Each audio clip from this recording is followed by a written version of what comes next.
follow-up to Mr. Mari's question, how much budget is needed to mount a pageant like Miss World in the Philippines? Approximately. How much? I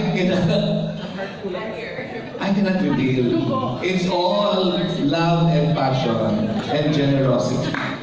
That's all I can answer.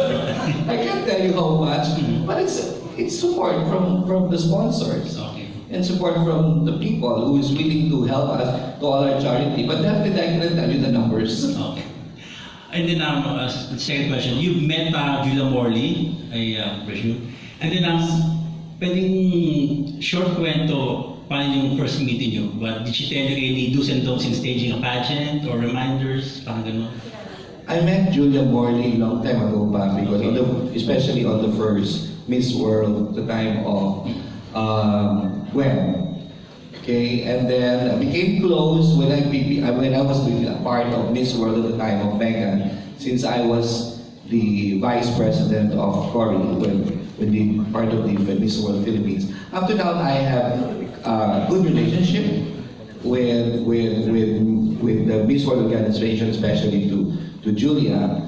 And then all of a sudden, I was in LA, and then I have some work there, and then fortunately that Julia and Steve Morley was there also in LA, and we were on the same hotel in Beverly Hills. So I think they checked my Facebook or my Instagram that I was in the same hotel. So they called me. So we met in the lobby of the hotel, and they offered, she offered personally to me to handle the Miss World 2017. And I said, oh, I did not accept at the first because I had to call, the Cory and ask permission about it. And fortunately naman, we have a good talk naman with the group of former franchise holder. And then the next day, I accepted it. So I asked first my team, and I asked Megan, I think I spoke to Megan, and then kaya ko bang this kind of responsibility, because this is not just a show. If it is just a show, kaya kong gawin yan. But this is charity, a big time responsibility. So, okay, so I prayed over kung kaya ko nga. Then the next day I accepted the offer. So that's how the story. Then after that, I published that I'm accepting the offer of Miss World Organization. Okay, thank you. Congratulations. Hi, Edwin from Interaction. To all the girls, what else are we missing? Last year, everyone was saying that Catriona did all the right things, said all the right words, but somehow we still fell short of the crown. Are the judges really that hard to impress? Is it really that hard to duplicate Megan's speed of winning Miss World?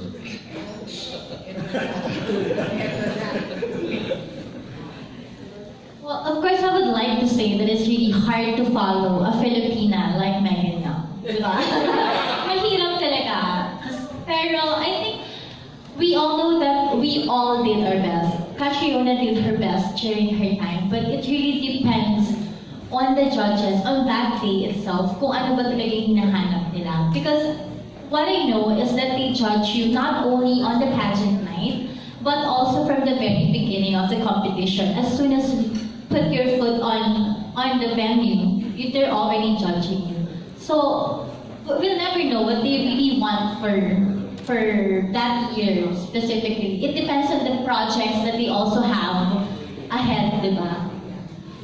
And ako kasi kahit nasa behind the scenes ako, hanggang ngayon hindi ko alam kung paano yung judging process nila. Kasi hindi naman ako judge, so bakit nila ipapaalam sa akin? But like Hilary said, I do know that from day one pala, from your chaperone to the people that are around you, they are very particular with how you handle certain situations, with how you interact with the people around you. Not just things that people online can see. Everything ang importante lalo is yung behind the scenes. But that's something that we have no knowledge about or that we probably never will know kasi sa kanila yun yung judging process nila. So, mahirap magsabi kung ano ba talaga yung hinahanap nila kasi you never really know. Every year, it's a different kind of personality. Every year, it's a different kind of direction that they want to go. So, feeling ko talaga every year, pabago-bago lang talaga yan.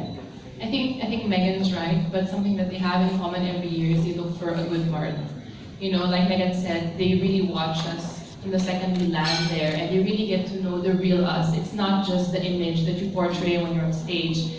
You really have the chaperones who make some boom and say, you know, she's really nice, she helped her candidate, she helped the others. So they really want to get to know you, not just the show you put on. You might look perfect on stage and beautiful, but then they get to know your real personality, and if you're not beautiful inside, they'll find out. So I think I told Megan when we were in Bali, and I remember I was sneaking into her room, at night giving her advice, and I really told her, you know, just be yourself. Don't try and be like the other girls who are trying to, you know, make sip and show, you know, in front of Julia Morley and staff that they're nice, they smile and everything. Just be yourself. Don't try and make them laugh it. They will see your heart shine through, and sila mismo malapit sa'yo because they're gonna really love you for who you are. Tsaka in fairness kay Gwen, di naman siya nag-ano sa akin. Baka isipin nyo na, baka nagsisneak siya ng information. hindi talaga. Ano lang talaga, yun lang yung mga, uy, parang just be yourself. Ganun lang. It's always like friendly advice. Hindi ko binigay yung sagot ng question. Hindi. But she's, you know, like any other queen, when we're, you know, in the vicinity, we try to give as much help as we can when the girl is there. Pero syempre, may limit pa rin. Kasi, like sneaking in food, yung mga snacks. But we have to keep a limit pa rin. Kasi syempre, we can't cross the line because it's still their competition. It's still their, you know, strategy and own technique on how they envision themselves to win the crown. Sorry, Katrina.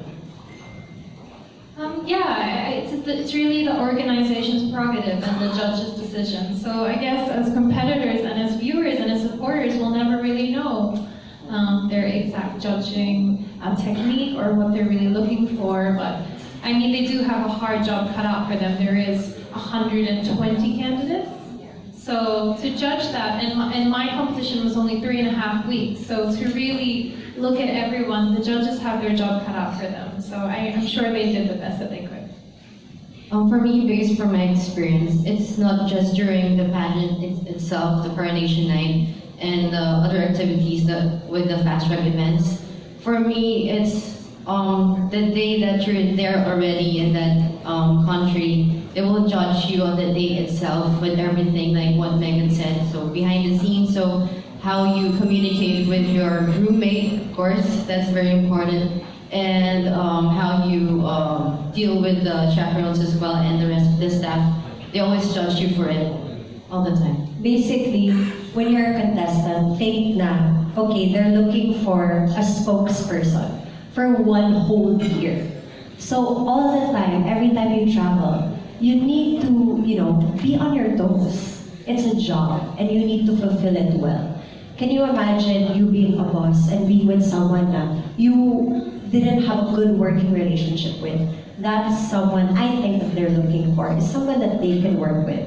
Although there are years, di ba, na ang hirap talaga kasi ang daming girls na alam mo talaga na kaya nila.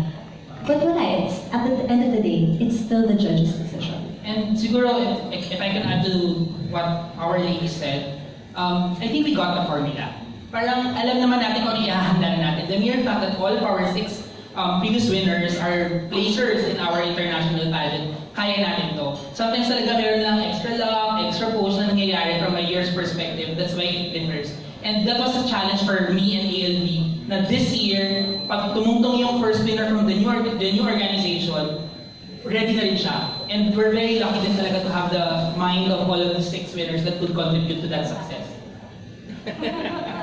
Ang dami na gusto sabi. Ang daming nasagot dun sa isang tanong, ha? Alright, maybe we have we will be accommodating 2 more questions. Red Madrid from News 5 Digital. Brief question lang. Are we inviting reigning Miss World 2016, Stephanie Del Valle, to attend the coronation night on September 8th? Yeah, I think they're coming. that's part of their tour, that on September 3, the reigning Miss World will be here, and the Mr. World, and also Julia Morley and Steve Martin. Thank you. Last question. Hi, good afternoon. Ethan Concepcion of Manila Standard. Among the biggest international pageant winners, okay, what's this? Miss World winner. I could say it's the one who is very hard to predict. Do you agree with it? And how do you plan to package our next representative to fit in with the taste or preference of the Miss World organization? I agree with you. It's very hard to predict. Kumbaga, iba-iba talaga yung preparation that all of our girls make. I always advise our girls that play on your strengths. When Queenie was competing in 2012, we told her, your strength is your talent. So, talent your way out of the crown. So, she actually ended up second place in the talent competition. And yearly, iba-iba kasi yung kakayahan ng mga winners natin. So, that's how we're gonna package it. I'm very happy that I've been personally attached to these ladies. So I will also give that extra help to our winner. ALB will be there. We will all fly to China to watch that pageant and support that lady to clinch that crown. So yun talaga yung gagawin ng organization. Among the pageant fans in the world, the Filipinos are the most passionate, but at the same time, they easily get disappointed once our candidate doesn't win. With the new management, how do you plan to handle these fans, especially those very active in the social media and post not so good things about the result? If there's one thing that I learned about beauty pageant, and I would like to pick this up during the pageant night of Megan in Bali, her mom was asked, and all Tita Vicky said was, you can never go wrong with kindness. So I think that what separates our queens from the rest of the queens of the world, etong anim na to, alam ko mabait sila. They never talk back, they never say anything, and they always encourage the Filipino community or the country to be nice. Because, we cannot go wrong talaga with being nice to other countries. Thanks so much. Thank you. I want to be all of their friends. I want to be a sister too. We're